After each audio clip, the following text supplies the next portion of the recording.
नमस्कार साथियों, स्वागत है आपका आपके अपने परिवार बीके क्लासेज में। मैं ज्ञानेंद्र धारिया आशा करता हूं कि आप सब अच्छे और स्वस्थ होंगे और अपनी स्टडी को अच्छे से एंजॉय कर रहे होंगे। दोस्तों, आज हम चर्चा करने वाले हैं करंट अफेयर्स के कुछ महत्वपूर्ण क्वेश्चंस के बारे में जो एग्जाम की दृष्टि से काफ़ी इंपॉर्टेंट है। तो दोस्तों, ज़्यादा समय ना लेते हुए चलेंगे अपने सबसे पहले क्वेश्चन पर। तो देखिए, सबसे पहला क्वेश्चन आपकी स्क्रीन पर दिया हुआ है। सबसे पहला क्वेश्चन आपकी स्क्रीन पर दिया हुआ है भाई।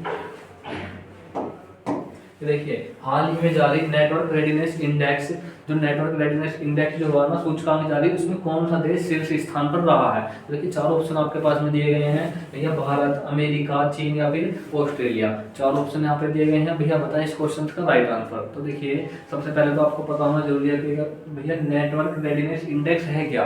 तो देखिए, ये नेटवर्क रेडीनेस इंडेक्स जो है, ये एक प्रकार से सूची जारी करता है उन देशों की जो डिजिटल सेवाओं का लाभ लेने की श्रेणी में सबसे अग्रणी देश होते हैं। तो अब आप बताओ भैया, जो आपके डिजिटल देश होंगे उनमें सबसे अग्रणी आपको इनमें कौन नजर आ रहा है। ये आप कहोगे जो डिजिटल टेक्निकल सेवाएं होती हैं उनमें तो सबसे अग्रणी मुझे क्यों लग रहा भैया, अमेरिका। कौन सा भैया, अमेरिका उनमें नंबर 1 पर होगा। अमेरिका नंबर 1 पर होगा।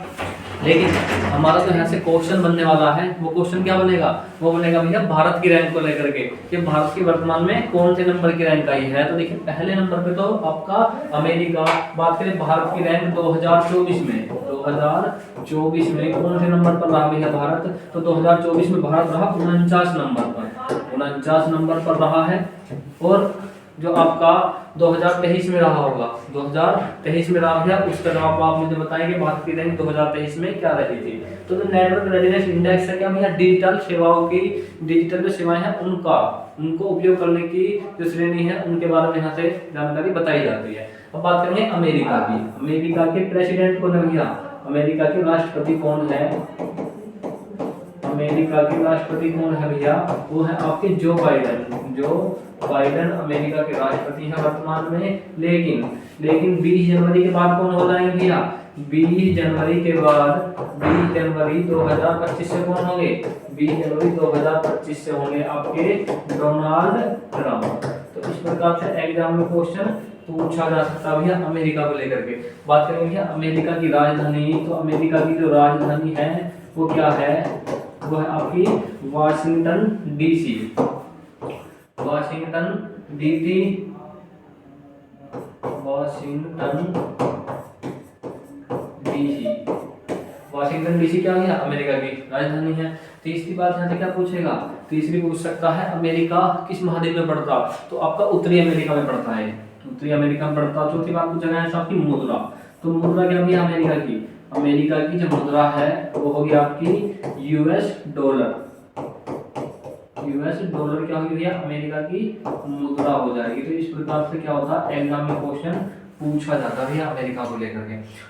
और भी बहुत सारी चीजें यहाँ से पूछ जाएंगे भैया। अमेरिका में 7 महान झीलें हैं, 7 महान झीलें भी हैं। जैसे उनको होम्स के ट्रिक्स याद करते हैं, हीरोन, सुपीरियर, ओंटेरियो, विनिपेग। तो कहाँ की भैया, अमेरिका की झीलें हैं। तीसरी यहाँ की नदियाँ पूछ सकता है, जो इंपॉर्टेंट करंट में होती है। उन बातों को हमें क्या करना भैया, कंप्लीट करते हुए चलना है। अमेरिका में पड़ता एक आपका कौन सा, रॉकी पर्वत। रॉकी पर्वत अमेरिका में पड़ता है, रॉकी पर्वत अमेरिका में पड़ता है। थोड़ा सा आपसे ये पूछ लेगा किस महाद्वीप का अंग है। तो भैया उत्तरी अमेरिका, उत्तरी अमेरिका का अंग है आपका अमेरिका, उत्तरी अमेरिका का देश है। चलेंगे दोस्तों अपने नेक्स्ट क्वेश्चन। नेक्स्ट क्वेश्चन आपकी स्क्रीन पर दिया हुआ है। थोड़ा सा इसके बारे में एक बार देख लें भाई। हालांकि 2 ऑप्शन और बने, थोड़ा सा इनके बारे में और देख लेंगे। जैसे इनकी राजधानी वगैरह पूछ सकता है यहाँ से, कौन से भैया 2 जो ऑप्शन यहाँ से बचे हुए हैं।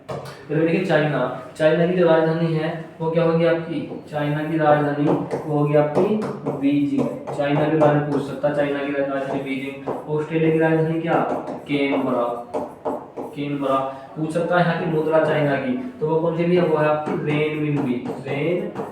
इस प्रकार से एग्जाम में क्वेश्चन पूछ लेगा। ऑस्ट्रेलिया की मुद्रा क्या है, ऑस्ट्रेलिया की मुद्रा है आपकी डॉलर। तो इस प्रकार से करते हैं एग्जाम में क्वेश्चन पूछे जाते हैं। चाइना के राष्ट्रपति, तो चाइना के राष्ट्रपति हैं वो कौन है, वो आपके शी जिनपिंग। कौन होंगे भैया चाइना के राष्ट्रपति, थोड़ी सी यहाँ पर जरूरत है कम बची भाई। तो शी जिनपिंग क्या होंगे, चाइना के राष्ट्रपति होंगे। बात करेगा ऑस्ट्रेलिया, तो ऑस्ट्रेलिया के राष्ट्रपति कौन है भैया, वो है आपके एंथनी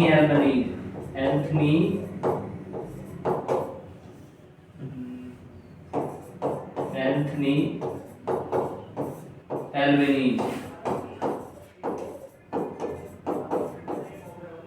एंथनी एल्बनीज क्या है? अमेरिका के राष्ट्रपति। तो इस प्रकार से क्या होता है, एग्जाम में क्वेश्चन पूछा जाता है। चलेंगे दोस्तों अपने नेक्स्ट क्वेश्चन पर। भाई गुड गवर्नेंस डे किसकी जयंती पर मनाया जाता है? गुड गवर्नेंस डे किसकी जयंती पर मनाया जाता है? सुशासन डे, सुशासन दिवस कह सकते हैं भैया इसको। सुशासन दिवस किसकी जयंती पर मनाया जाता है भैया? तो किसकी जयंती पर मनाया जाएगा भाई? तो ये चार ऑप्शन आपके सामने दिए हैं। Doctor B.R. अम्बेडकर जो भारत के पहले कानून मंत्री थे, अटल बिहारी वाजपेयी, चौधरी चरण सिंह, राजेंद्र प्रसाद। तो भैया बताएं इनमें से किसकी जयंती पर गुड गवर्नेंस डे मनाया जाता है? तो मनाया जाता है आपके अटल बिहारी वाजपेयी की जयंती पर गुड गवर्नेंस डे मनाया जाता है। अब क्यों मनाया जाता है भैया? गुड गवर्नेंस डे के बारे में आपको पता होना जरूरी है। गुड गवर्नेंस डे क्या है? ये जो आपका गुड गवर्नेंस डे है वो क्या है? तो देखिए इसका इससे आज से मतलब किस चीज होता है, आपको यहाँ पर लिखेंगे तो काफी समय लग जाएगा।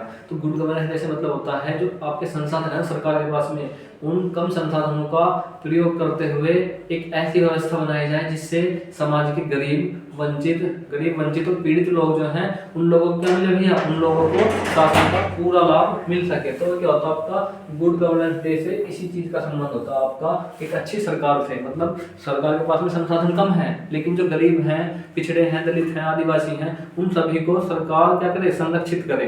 तो वो गुड गवर्नेंस डे में मनाया जाता है। बात करें भैया अटल बिहारी वाजपेयी की। अटल बिहारी वाजपेयी 1996 में क्या रहे थे भैया? 13 दिन के लिए पीएम रहे थे। 13 दिन के लिए क्या रहे थे? पीएम रहे थे। मत में इनकी सरकार गिर गई थी। इस प्रकार का एग्जाम में क्वेश्चन पूछा जा सकता। सबसे कम समय के लिए रहने वाले पीएम, सबसे कम समय एक अवधि में, मतलब एक योजना में सबसे कम समय के लिए कौन पीएम रहे भैया? अटल बिहारी वाजपेयी रहे, मात्र 13 दिन के लिए। इस प्रकार से एग्जाम क्वेश्चन में पूछा जाएगा 1996 में। दूसरा क्वेश्चन है किस प्रकार से बनेगा भैया? दोबारा कब बने? तो दोबारा बने थे आपके 1998 से 2004। 1998 से लेकर 2004 तक भैया अटल बिहारी वाजपेयी पीएम रहे। किस पार्टी के भैया? बीजेपी प्लस पार्टी, यानी एनडीए के सीएम रहे अटल बिहारी वाजपेयी। प्रधानमंत्री रहे बीजेपी प्लस पार्टी से। इस प्रकार से क्या होता है एग्जाम में क्वेश्चन पूछा जाता। अब बात करेंगे भैया आपकी किससे? बात करेंगे आपकी B.R. अम्बेडकर। कौन से भैया? भारत के पहले कानून मंत्री रहे, संविधान निर्माता रहे, पहले कानून मंत्री। और आपके कौन? संविधान निर्माता। तो इस प्रकार से एग्जाम में क्वेश्चन पूछा जाएगा। चारों ऑप्शन क्लियर करते चलना। बात करें चौधरी चरण सिंह एक भी दिन संसद में नहीं गए, एक भी दिन संसद में नहीं जाने वाले, एक दिन भी संसद न जाने वाले प्रधानमंत्री, संसद न जाने वाले पीएम कौन है यहाँ पे? चौधरी चरण सिंह। बात करें राजेंद्र प्रसाद, भारत के पहले राष्ट्रपति, भारत के पहले राष्ट्रपति रहे।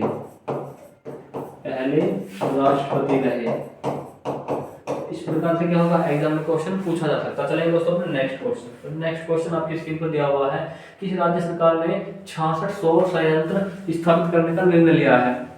अब देखिए सौर संयंत्र से मतलब क्या है यहाँ पर? देखिए 66 सौर संयंत्र स्थापित करने का निर्णय लिया है। तो एक प्रकार क्या होते हैं? एक प्लेटें होती हैं जो हमारी सौर ऊर्जा को कन्वर्ट करती हैं आपकी विद्युत ऊर्जा में। क्या करती है भैया? कन्वर्ट करते हैं। जो प्लेटें लगी होती है तो उसकी यहाँ पर बात हो रही है। तो सर्वाधिक 66 किसने लगाया भैया? 66 लगाए आपके। चार ऑप्शन आपके सामने, पंजाब, गुजरात, मध्य प्रदेश। देखिए सौर ऊर्जा योजना वर्तमान में चल रही है, दो योजना चल रही है। एक हर घर छत पर सौर ऊर्जा योजना, वो तो गुजरात से शुरू हुई थी, प्रधानमंत्री नरेंद्र मोदी ने शुरू की है। लेकिन जो आपकी 66 सौर संयंत्र स्थापित करने की घोषणा की है वो आपके पंजाब के जो पीएम है, पंजाब के सीएम कैप्टन अमरिंदर सिंह, पंजाब के सीएम कैप्टन अमरिंदर सिंह, उन्होंने योजना शुरू की है। किसने दिया? CM captain Amarinder Singh.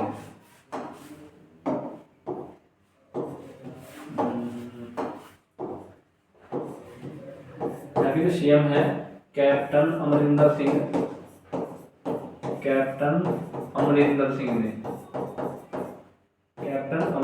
ने किस पार्टी के भी है वो? तो ये है आम आदमी पार्टी के सीएम है कैप्टन अमरिंदर सिंह। इन्होंने कैप्टन अमरिंदर सिंह है कोई और एक बार चेक कर लेना इनको। एक बार इसके यहाँ की सीएम चेक कर लो एक बार, क्योंकि शायद क्या है कैप्टन अमरिंदर सिंह कांग्रेस के थे, ये कौन है, फिर भी आप इसके बाद चेक कर लेना है सीएम को जो आपके पंजाब के हैं।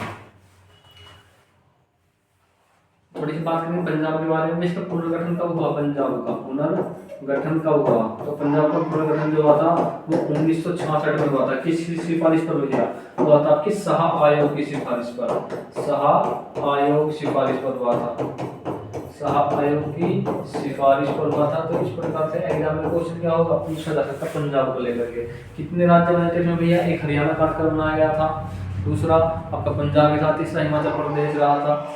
तीसरी बात पूछा यहाँ से आपकी राजधानी क्या होगी, तीसरी बात यहाँ से आपकी राजधानी पूछेगा, तो पंजाब की जो राजधानी है वो क्या होगी आपकी चंडीगढ़, क्या होगी भैया चंडीगढ़ पंजाब की राजधानी होगी, चंडीगढ़ प्रधान पर इसकी राजधानी होगी। सीमा लगाता है पाकिस्तान के साथ, पाक के साथ अंतरराष्ट्रीय सीमा, पंजाब की अंतरराष्ट्रीय सीमा लगाता है पंजाब। बात करें थोड़ी सी गुजरात की, मध्य प्रदेश और असम। भाई गुजरात के जो कैपिटल क्या है, गुजराती कैपिटल गांधीनगर, गुजराती कैपिटल आपकी गांधीनगर। बात करें गुजरात के सीएम कौन भैया, भूपेंद्र पटेल, भूपेंद्र पटेल गुजरात के सीएम है। बात करें आपकी गुजरात की जो राज्यपाल हैं, तो कौन है यहाँ के राज्यपाल, वो है आपके देवव्रत आचार्य, आचार्य देवव्रत, आचार्य देवव्रत। मध्य प्रदेश की बात करें तो मध्य प्रदेश के सीएम, मध्य प्रदेश के जो सीएम है कौन है भैया, मध्य प्रदेश के सीएम कौन है, वो है आपके मोहन यादव, मोहन यादव कौन है भैया यहाँ के सीएम है, मोहन यादव सीएम है। बात करें मध्य प्रदेश की राजधानी, तो मध्य प्रदेश की राजधानी होगी आपकी भोपाल, मध्य प्रदेश की राजधानी आपकी भोपाल है। बात करें असम, असम की राजधानी क्या है आपकी दिसपुर, कौन है यहाँ के सीएम असम के, तो वो है आपके हेमंत बिस्वा शर्मा, हेमंत बिस्वा शर्मा। तो इस प्रकार से क्या होता है एग्जाम में क्वेश्चन पूछा जाता है, इन्हीं नोट पॉइंट से एग्जाम में क्वेश्चन आएगा, जो नोट पॉइंट मैंने आपके यहाँ पर होता है, इन्हीं नोट पॉइंट से क्या होगा एग्जाम में क्वेश्चन पूछा जाएगा। चलिए दोस्तों अपने नेक्स्ट क्वेश्चन भाई, Ken Betwa river link project का फाउंडेशन स्टोन किसने रखा भैया, मतलब हिंदी थोड़ा इंग्लिश में क्वेश्चन टाइप हो गया है, मतलब बेतवा केन बेतवा लिंक परियोजना है, उसकी जो योजना है किसने शुरू की। चार ऑप्शन आपके सामने भैया, प्रधानमंत्री नरेंद्र मोदी, जल शक्ति मंत्री गजेंद्र सिंह शेखावत, या फिर आपके रक्षा मंत्री राजनाथ सिंह, गृह मंत्री अमित शाह। तो किसके द्वारा शुरू की गई है, ये चार ऑप्शन आपके सामने है। इस क्वेश्चन का जवाब मुझे आप बताएं किसने शुरू की है। भाई चार ऑप्शन आपके सामने है, किसने शुरू की, तो भैया आपके प्रधानमंत्री नरेंद्र मोदी जी के द्वारा योजना शुरू की गई है, पीएम मोदी जी के द्वारा योजना शुरू की गई है। बात करें भैया बेतवा केन, बेतवा केन कहाँ की नदियां है, तो बेतवा और केन दोनों नदियां कहाँ की भैया आपकी, तो बेतवा और केन कहाँ की नदियां भैया आपकी मध्य प्रदेश, मध्य प्रदेश की नदियां हैं, मध्य प्रदेश की नदियां हैं। मध्य प्रदेश से क्या होता है, इनका उद्गम होता है, मतलब निकलती है मध्य प्रदेश से। और भैया कहाँ पर, उत्तर प्रदेश, यूपी के बांदा व हमीरपुर, बांदा व हमीरपुर में कहाँ किसमें मिलती है भैया, बांदा व हमीरपुर में, हमीरपुर में किस नदी में मिल जाती है, हमीरपुर में जाकर मिल जाती है आपकी यमुना नदी में, यमुना नदी में मिल जाती है, यमुना में मिल जाती है। तो इस प्रकार से क्या होगा भैया एग्जाम में क्वेश्चन पूछा जाएगा बेतवा केन रिवर से, उत्तर प्रदेश के, देखना यूपी के बांदा व हमीरपुर में जाकर किस नदी में मिल जाएंगी आपकी, यमुना नदी में मिल जाएंगी। दोनों नदियां किसकी भैया, दोनों ही नदियां किसकी सहायक नदियां है, ये यमुना की सहायक रिवर है, यमुना की सहायक रिवर है। तो इस प्रकार से एग्जाम में क्वेश्चन पूछा जाएगा, यमुना की सहायक नदियां हैं, पंजाब में इनका उद्गम होता है, और यूपी के बांदा हमीरपुर में जाकर किस नदी मिल जाती हैं आपकी, यमुना में जाकर मिल जाती हैं। यमुना किसकी सहायक नदियां हैं, यमुना गंगा की सहायक नदियां हैं। इनका स्ट्रक्चर इस प्रकार से बनता है, ये तो आपकी कौन सी रिवर आ रही है, आपकी गंगा नदी निकल के आ रही है। इस प्रकार से आपसे बात करूं कौन सी रिवर है, ये आपकी कौन सी है, गंगा। थोड़ी यहाँ से निकलकर इस तरह से आती है, ये वाली कौन सी हुई, ये हुई आपकी यमुना, कौन सी हुई, ये हुई आपकी यमुना, ये आपकी यमुना हो गई। और मैं बात करेंगे किसकी यहाँ से, जो आपकी बेतवा और केन, ये जो नदी आती है पंजाब से, ये नदी कौन सी भी है, बेतवा, ये वाली कौन सी, केन। तो इस प्रकार से क्या होता है, इसका स्ट्रक्चर होता है कि मध्य प्रदेश का क्षेत्र इस तरह से, यहाँ पर कौन सी रिवर है, ये आपकी बेतवा, ये कौन सी भैया, केन नदी है। इन दोनों नदियों को जोड़ने का काम चलाया गया है प्रधानमंत्री नरेंद्र मोदी की योजना के द्वारा। तो इन नदियों क्या है, स्ट्रक्चर है, गंगा की सहायक नदियां यमुना है, यमुना की सहायक नदियां बेतवा और केन है। बांधा हमीरपुर में जाकर नदियां मिल जाती हैं। जीएस के पॉइंट है, यहाँ से एग्जाम में क्वेश्चन पूछा जाता है। वही बात करें प्रधानमंत्री की, यहाँ पर बात हुई है आर्टिकल 75, कौन से अनुच्छेद में हमारा प्रधानमंत्री का जिक्र, 3 आर्टिकल में है प्रधानमंत्री का जिक्र डायरेक्ट रूप से। भैया कौन से आर्टिकल है प्रधानमंत्री से जुड़े हुए, तो वह है आपके आर्टिकल 75, आर्टिकल 74 और आर्टिकल 70। क्या भैया, आर्टिकल 75 में मंत्रिपरिषद का गठन होगा, जिसका अध्यक्षता कौन करेगा, प्रधानमंत्री करेगा। आर्टिकल 74 में थोड़ा थोड़ा जिक्र है, लेकिन आर्टिकल 70 में राष्ट्रपति ने बताया है कि भैया प्रधानमंत्री से क्या मंगा सकते हैं, शासन की रिपोर्ट मंगा सकते हैं। तो इस प्रकार से भी एग्जाम में क्वेश्चन पूछे जाते हैं। चलिए दोस्तों अपने नेक्स्ट क्वेश्चन पर ये देखिए, कौन सा भारतीय हवाई अड्डा जीरो वेस्ट एयरपोर्ट बना है, जीरो वेस्ट एयरपोर्ट बना है। तो ये बताए, सूरत, इंदौर, चेन्नई, हैदराबाद। तो कौन सा हवाई अड्डा जीरो वेस्ट क्या बना है, जीरो वेस्ट हवाई अड्डा बना है। 4 ऑप्शन आपके सामने दिए गए हैं, सूरत, इंदौर, चेन्नई या फिर हैदराबाद। देखिए इस क्वेश्चन का राइट आंसर होगा वो आपका इंदौर होगा। इंदौर कहाँ पड़ता है, आपके मध्य प्रदेश में पड़ता है। कहाँ पर, आपके एमपी यानी मध्य प्रदेश में पड़ता है, मध्य प्रदेश में पड़ता है। किस नाम से जाना जाता है इस हवाई अड्डे को, अंतरराष्ट्रीय हवाई अड्डे किस नाम से जाना जाता है, इसको देवी अहिल्याबाई होलकर अंतरराष्ट्रीय हवाई अड्डे के नाम से जाना जाता है। देवी अहिल्याबाई होलकर इंटरनेशनल एयरपोर्ट के नाम से जाना जाता है। आपके इंदौर हवाई अड्डे को मध्य प्रदेश में पड़ता है। तो चलेंगे दोस्तों अपने नेक्स्ट क्वेश्चन पर। भाई देश का पहला डिजिटल म्यूजियम जो जैसलमेर पत्थरों से बना है। देखिए जैसलमेर कहाँ पड़ता है आपका, राजस्थान में। मतलब राजस्थान के जैसलमेर में जो पत्थर होते हैं उनसे बनने वाला देश का पहला म्यूजियम कहाँ पर खुला है। म्यूजियम क्या होता है, जहाँ पर कुछ सामग्री रखी जाती है इंपॉर्टेंट, या तो इतिहास से संबंधित हो या फिर हमारे महापुरुषों से संबंधित हो, उनसे जुड़ी हुई जो तथ्यागत सामग्री होती है उनको म्यूजियम में रखा जाता है। 4 ऑप्शन आपके सामने, मध्य प्रदेश, राजस्थान, महाराष्ट्र या फिर झारखंड। तो देखिए इस क्वेश्चन का जो राइट आंसर होने वाला है वो क्या होगा आपका, वो होगा आपका महाराष्ट्र। कौन होगा भैया आपका, महाराष्ट्र। इस क्वेश्चन का राइट आंसर होने वाला है, महाराष्ट्र में इनको रखा गया है। अब देखिए बात करेंगे आपकी डिजिटल म्यूजियम। तो मैंने आपको बता दिया, ऐसा स्थान जहां पर इंपॉर्टेंट सामग्री को संजोए रखने का काम होता है, जो हमारे इतिहास से हो या फिर हमारे महापुरुष से संबंधित हो, उन सामग्री को यहाँ पर रखते हैं। जैसलमेर पत्थरों से बना है। तो इस प्रकार से एग्जाम में क्वेश्चन पूछ रहा है, मतलब इंपॉर्टेंट क्वेश्चन है। अब देखो बात करें थोड़ी सी महाराष्ट्र के सीएम कौन है भैया, महाराष्ट्र के सीएम आप मुझे बताएं कौन होंगे। तो देखिए महाराष्ट्र के सीएम होने वाले हैं वो होंगे आपके देवेंद्र फडणवीस। कौन है भैया, महाराष्ट्र के सीएम है देवेंद्र फडणवीस। बात करें यहाँ के डिप्टी सीएम, डीसीएम का मतलब पता है, डिप्टी सीएम उप मुख्यमंत्री, हालांकि हिंदी में लिखने में कंफ्यूज हो जाएंगे। डिप्टी सीएम कौन है यहाँ के, वो है आपके एकनाथ शिंदे, जो पूर्व में क्या रहे थे, सीएम भी रहे थे। एकनाथ शिंदे क्या है यहाँ के, डिप्टी सीएम है एकनाथ शिंदे। बात करेंगे भी यहाँ के राज्यपाल कौन है भी यहाँ के, तो जो आपका महाराष्ट्र है वहाँ के राज्यपाल है आपके सीपी राधाकृष्णन क्या है यहाँ के, राज्यपाल है। तो इस प्रकार से क्या होता है एग्जाम में क्वेश्चन पूछा जाएगा।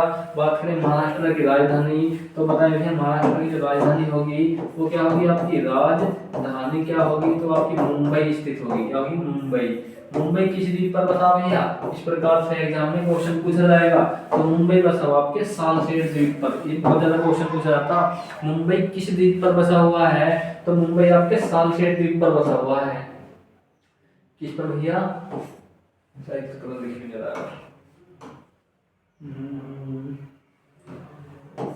मुंबई के द्वीप पर बसा हुआ भैया आपके सालसेट द्वीप पर बसा हुआ है। इस प्रकार से एग्जाम में क्वेश्चन बहुत ज्यादा पूछा जाता है। तो चलेंगे दोस्तों अपने नेक्स्ट क्वेश्चन पर। इसमें भैया नेक्स्ट क्वेश्चन में चले, हालांकि इससे पहले एक बार देख लें मध्य प्रदेश के सीएम कौन है भैया। तो आपका राइट आंसर है मध्य प्रदेश के सीएम कौन है, मोहन यादव मध्य प्रदेश के सीएम हैं। बात करें यहाँ की राजधानी, राजधानी क्या भी है मध्य प्रदेश की, तो आपकी क्या है, भोपाल है। तो ये चीजें साथ के साथ कंप्लीट करते चलना। बात करें मध्य प्रदेश के राज्यपाल, तो कौन होंगे भैया मध्य प्रदेश के राज्यपाल, वो होंगे आपके मंगूभाई छगन भाई पटेल। तो लिख लेंगे छगन भाई पटेल, छगन भाई पटेल मध्य प्रदेश के राज्यपाल हैं। इस प्रकार से एग्जाम में क्वेश्चन पूछा जाएगा। राजस्थान की बात करें, जो राजस्थान के सीएम हैं, आप मुझे बताएं कमेंट बॉक्स में कौन होने वाले हैं राजस्थान के सीएम। अब देखो भाई, केंद्र सरकार ने ग्रामीण विकास के लिए कितने हजार करोड़ रुपए जारी किए हैं। केंद्र सरकार ने, सेंट्रल गवर्नमेंट ने ग्रामीण विकास के लिए कितने हजार करोड़ रुपए की मंजूरी दी है भैया। आप इस क्वेश्चन का मुझे राइट आंसर बताएं। तो देखिए, जो हमारी केंद्र सरकार है उसने ग्रामीण विकास के लिए दिए हैं आपके 2000 करोड़ रुपए। कितने, 2000 करोड़ रुपए केंद्र सरकार ने दिए हैं। अब थोड़ा सा ग्रामीण विकास के बारे में बात करेंगे। ग्रामीण विकास कहाँ है भैया, भारतीय संविधान में, भारतीय संविधान में कहाँ पर दिया गया है ग्रामीण विकास, तो भैया आर्टिकल 40। कौन सा, आर्टिकल 40। इस प्रकार से एग्जाम में क्वेश्चन पूछा जाता है, कौन सा आर्टिकल है भैया, आर्टिकल 40। अब यह ग्रामीण विकास, आप कहोगे ग्रामीण विकास क्या है, तो ग्रामीण क्षेत्रों का पूरी तरह से विकास करना, उनका सामाजिक, आर्थिक और राजनीतिक विकास कहलाता है, ग्रामीण विकास कहलाता है। उद्योगों में रोजगार सृजित करना ग्रामीण विकास कहलाता है। ग्रामीण उद्योग लगाना, हथकरघा उद्योग लगाना, जैसे क्या होता है भैया, बुनाई कढ़ाई वाले उद्योगों को यदि आप गाँव में प्रोत्साहन दे रहे हैं तो इसका मतलब क्या कर रहे हैं आप, ग्रामीण विकास कर रहे हैं। तो कौन सा आर्टिकल में, आर्टिकल 40 में है। किसका सपना था ये, ग्रामीण विकास, ये गांधी जी का सपना था। किसका, गांधी जी का सपना था, गांधी जी का सपना था। चलेंगे दोस्तों अपने नेक्स्ट क्वेश्चन पर। भाई नेक्स्ट क्वेश्चन आपकी स्क्रीन पर दिया हुआ है, कोयला। देखिए, कोयला बोईसैक को राज्य स्थापना दिवस घोषित करने का, राज्य स्थापना दिवस घोषित करने का फैसला किस राज्य ने किया है। 15 अप्रैल को मनाया जाता है। एक क्या है, बंगाली, एक बंगाली नववर्ष है, बंगाली नववर्ष है, ये बंगाली नववर्ष है। जैसे होता ना भैया हिंदुओं में, हिंदू नववर्ष कब मनाया जाए आपका, हिंदू नववर्ष कब से कब तक होता है, 1 अप्रैल से 31 मार्च तक होता है हिंदू नववर्ष। उसी तरह से 15 अप्रैल से शुरू होता है आपका, जो आपका एक बंगाली नववर्ष होता है पश्चिम, उसका बांग्लादेश का क्या है, राष्ट्रीय पंचांग है। उसी तरह से जो आपका पश्चिम बंगाल है, पश्चिम बंगाल जो भारत का क्षेत्र है, वहां पर बंगाली नववर्ष के रूप में से मनाने का फैसला किया गया है। बात करेंगे पश्चिम बंगाल की, पश्चिम बंगाल की थोड़ी सी बात करेंगे। तो मैंने आपको इसके बारे में बता दिया भाई कि वहाँ एक क्या है, एक नववर्ष है बंगालियों का। थोड़ी सी बात करें पश्चिम बंगाल की, तो यहाँ की सीएम कौन है भैया, कौन है यहाँ की सीएम, तो देखिए वो होंगी आपकी ममता बनर्जी। ममता बनर्जी क्या है यहाँ की सीएम है। किस पार्टी की है भैया वो, तृणमूल कांग्रेस, टीएमसी पार्टी की है, टीएमसी यानी तृणमूल कांग्रेस, तृणमूल कांग्रेस की सीएम है वो। इस प्रकार से एग्जाम में क्वेश्चन पूछा जाएगा। थोड़ी सी बात करेंगे यहाँ से किसकी, यहाँ की राजधानी क्या है, राजधानी क्या है, तो हो गया आपकी कलकत्ता, कलकत्ता। थोड़ी सी पूछ लेंगे पश्चिम बंगाल में लोकसभा की सीटें कितनी है, पश्चिम बंगाल में लोकसभा की कितनी सीटें हैं, लोकसभा सीटें कितनी है पश्चिम बंगाल में, पश्चिम बंगाल में लोकसभा सीटें आपकी 42। तो इस प्रकार से करते हैं एग्जाम में क्वेश्चन पूछा जा सकता है। भाई एरो इंडिया 2025 का आयोजन कहां पर होगा, एरो इंडिया 2025 का आयोजन कहां पर होगा, कि केरला, कर्नाटक, आंध्र प्रदेश या फिर महाराष्ट्र। तो देखिए जो एरो इंडिया है, एरो इंडिया का संबंध किस चीज से अभी है, जबकि एरो इंडिया जबकि विमान टेक्नोलॉजी है, विमान टेक्नोलॉजी है, उसको आदान प्रदान करने के लिए जो आपके कर्नाटक है, कर्नाटक के बेंगलोर में, कर्नाटक के जो बेंगलोर में वहाँ पर क्या भैया एक मेला सा लग रहा है, वहाँ पर जो टेक्नोलॉजी है, वहाँ पर देश विदेश के जो क्या होंगे, देश विदेश के जो जानने वाले लोग होंगे टेक्नोलॉजी के बारे में, उन चीज़ों को वहाँ पर क्या किया जाएगा, आदान प्रदान किया जाएगा कर्नाटक की राजधानी बेंगलोर में। तो कहाँ पर होने वाला भैया आपका, वो कर्नाटक में होने वाला है एरो इंडिया 2025। बात करें थोड़ी सी कर्नाटक के बारे में, तो कर्नाटक के जो सीएम है, कर्नाटक के सीएम कौन है भैया, वो है आपके बसवराज बोम्मे, बसवराज बोम्मे क्या है, कर्नाटक के सीएम है। थोड़ा सा पूछ लेंगे भैया यहाँ पर यहाँ की राजधानी क्या है, कर्नाटक की राजधानी क्या है, तो ये बहुत ज्यादा पूछता। तो ये आपकी क्या है, बेंगलोर, क्या भैया, बेंगलोर कर्नाटक की राजधानी है। लेगा। और यहाँ से पूछ सकता है भैया बेंगलुरु किस नाम से जाना जाता है भैया? सिलिकॉन सिटी, सिलिकॉन वैली के नाम से जाना जाता है।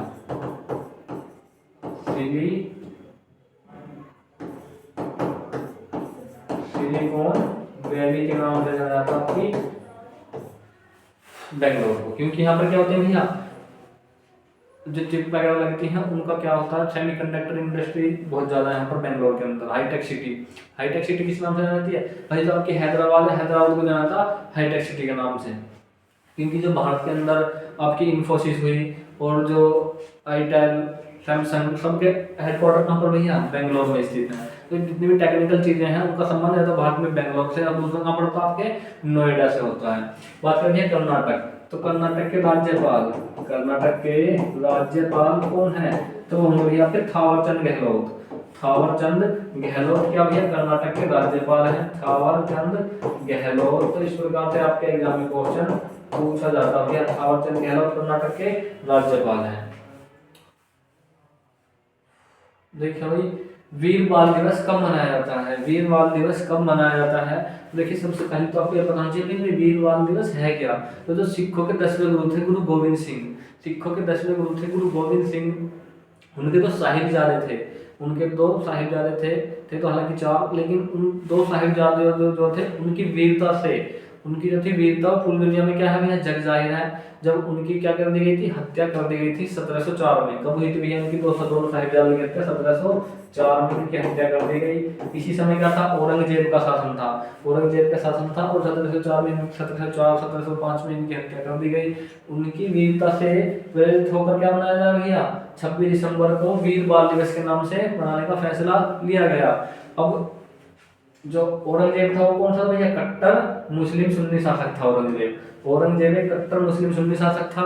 और जो आपके ये थे, ये जो सिख धर्म था ये हिंदुओं की रक्षा के लिए, जो हिंदू जातियां थी उन्हीं के अंदर से निकल के आया हिंदुओं की रक्षा के लिए।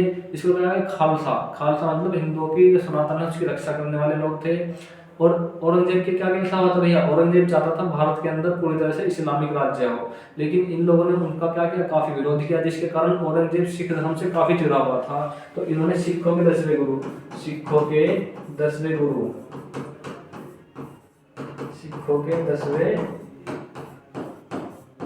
गुरु कौन थे भैया? गुरु गोविंद सिंह, गुरु गोविंद सिंह।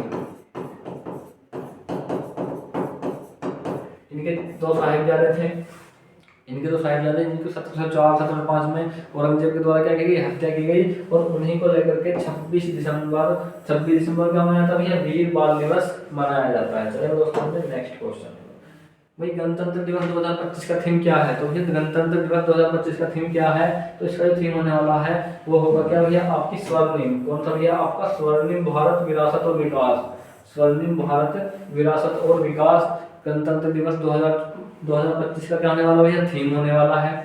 हालांकि ऑप्शन क्या थोड़े से यहाँ पर टाइपिंग मिस्टेक है, तीसरा ऑप्शन कहाँ से आएगा भाई? तीसरा ऑप्शन निकल के यहाँ से आएगा। अब बात करें गणतंत्र दिवस, तो सबसे पहला गणतंत्र दिवस कब मनाया गया? पहला गणतंत्र दिवस भारत में कब मनाया गया?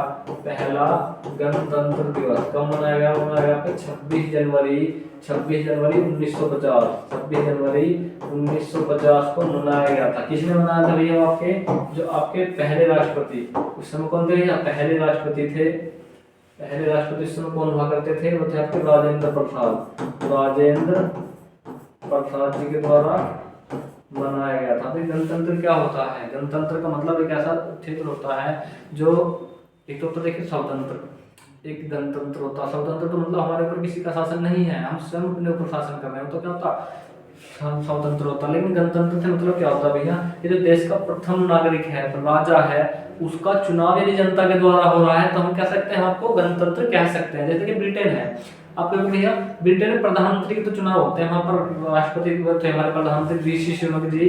अब तो वे क्या हुए? वहाँ के प्रधानमंत्री चुनाव हार गए, तो क्या हुआ? वहाँ पर चुनाव होते हैं, इस तरह भारत में होते हैं मैंने कहा। लेकिन जो ब्रिटेन में राजा होता है ना, राजा का चुनाव नहीं होता। लेकिन जो भारत का राजा है, कौन? संवैधानिक प्रमुख राष्ट्रपति, आर्टिकल 52 में बताया गया है, इनका तो चुनाव होता है ना। तो जब इनका चुनाव होगा तो इसका मतलब हम क्या है, हम एक गणतंत्र राज्य है। क्या है भैया, हम तो एक गणतंत्र राज्य हैं। तो इस प्रकार का एग्जाम में क्वेश्चन पूछा जाएगा। स्वर्णिम भारत विरासत और विकास क्या होगा भैया, इसकी थीम है। चलिए अपने नेक्स्ट क्वेश्चन पर। हाल ही में नेपाल और किस देश के सहयोग के लिए फेमा संवाद शुरू किया गया है? फेमा संवाद शुरू किया है किस देश के लिए? देखिए जो नेपाल और नेपाल के बॉर्डर के पास में रहने वाले गरीब बच्चे हैं, उन गरीब बच्चों की शिक्षा, स्वास्थ्य और कुपोषण, इन सब चीजों से निपटने के लिए नेपाल और चाइना के मध्य फेमा संवाद शुरू किया गया भैया। नेपाल और चाइना के मध्य है, नेपाल और चाइना के मध्य फेमा संवाद शुरू किया गया है। क्या भैया, जो वहाँ पर रहने वाले नेपाल में के आसपास रहने वाले गरीब बच्चे हैं, उनकी शिक्षा, स्वास्थ्य और आपकी उनकी कुपोषण वगैरह, इन सब समस्याओं को सुलझाने के लिए फेमा संवाद नेपाल और चाइना के मध्य शुरू किया गया है। बात करें थोड़ी चाइना के बारे में। देखिए चाइना के जो राष्ट्रपति हैं वो कौन होने वाले हैं भैया? चाइना के राष्ट्रपति कौन होने वाले हैं? तो होंगे आपके चाइना के राष्ट्रपति, वो कौन होंगे? वो होंगे आपके शी जिनपिंग क्या होंगे भैया? चाइना के राष्ट्रपति। बात करें चाइना की राजधानी क्या होगी? वो होगी आपकी बीजिंग। बात करेंगे चाइना के जो मुद्रा है, मुद्रा क्या होगी भैया यहाँ की? तो चाइना की मुद्रा वो क्या है? वो आपकी रेनमिनबी है। दूसरी बात करें, चाइना सर्वाधिक देशों के साथ सीमा साझा करता है। कितने? सर्वाधिक देशों के साथ सीमा, सर्वाधिक देशों के साथ सीमा साझा करता है चाइना। अब बात करेंगे इसकी नेपाल के बारे में, थोड़ी सी बात करें। जो नेपाल के पीएम है वो कौन है भैया? वो है आपके केपी शर्मा ओली। नेपाल के पीएम कौन होने वाले भैया? वो है आपके केपी शर्मा ओली।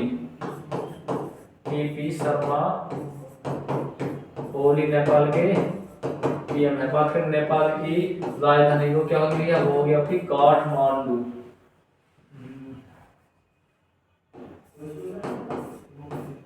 काठमांडू नेपाल की राजधानी होगी। बात करेंगे मुद्रा, तो नेपाल की जो मुद्रा होगी वो क्या होगी? नेपाली रुपया। नेपाली रुपया नेपाल की राजधानी होगी। नेपाल के राष्ट्रपति कौन है भैया? जो नेपाल के राष्ट्रपति हैं वो कौन है? तो भैया आप बताएं नेपाल के राष्ट्रपति कौन है? नेपाल से कई प्रकार से एग्जाम में क्वेश्चन पूछा जा सकता है, क्योंकि आप क्या भारत का पड़ोसी देश है। तो नेपाल के जो राष्ट्रपति हैं वो कौन है भैया? वो होंगे आपके रामचंद्र पौडेल। नेपाल के राष्ट्रपति हैं। तो इस प्रकार से एग्जाम में क्वेश्चन पूछा जा सकता है। अब चार ऑप्शन देखिए आपके सामने और दिए गए हैं। चार ऑप्शन आपके सामने दिए हैं। जैसे कनाडा की राजधानी क्या है? कनाडा की राजधानी आपकी ओटावा। कनाडा की राजधानी ओटावा है। बात करें श्रीलंका की राजधानी श्री जयवर्धनपुरे कोट्टे।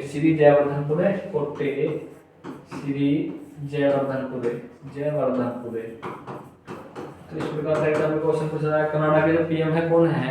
तो कनाडा के पीएम है, बताइए भैया कौन है? फिनलैंड। यहाँ की आप कैपिटल मुझे बताएं। चलेंगे दोस्तों अपने नेक्स्ट क्वेश्चन पर। नेक्स्ट क्वेश्चन आपके स्क्रीन पर दिया है। G20 देशों ने 2030 तक रिन्यूएबल एनर्जी कितनी गुना बढ़ाने का वादा किया है? कितनी गुना बढ़ाने का वादा किया है?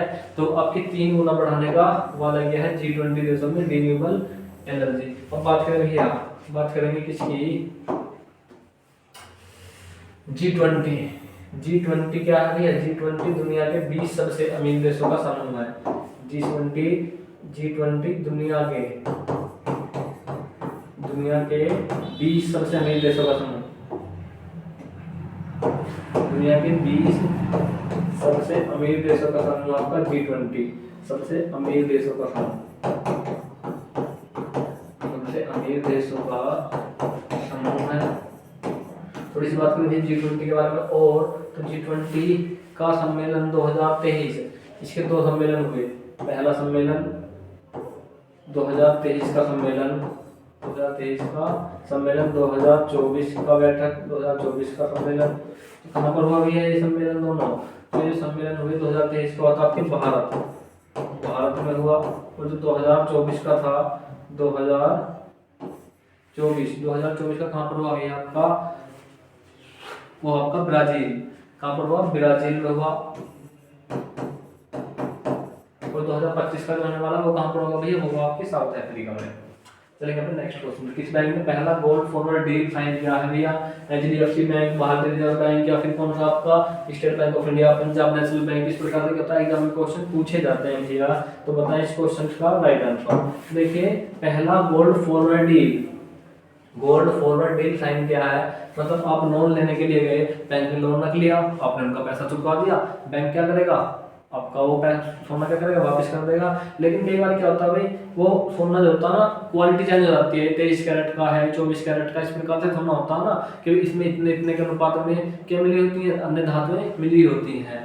तो बताएं भैया एचडीएफसी बैंक किसने भैया, एचडीएफसी बैंक में शुरू किया है, साइन किया भैया। अब बात करें भारतीय रिजर्व बैंक, थोड़ी सी बैंकों के बारे में अलग अलग चीजें देख लें एक बार भाई। जो आपका आरबीआई है, आरबीआई की स्थापना कब हुई, आरबीआई की स्थापना कब हुई, तो हुई थी आपकी 1935 में। 1935 में हुई, किस समिति की सिफारिश पर हुई, तो हुई थी आपकी भैया हिल्टन यंग समिति, हिल्टन यंग समिति की सिफारिश पर हुई थी, हिल्टन यंग समिति की सिफारिश पर हुई थी।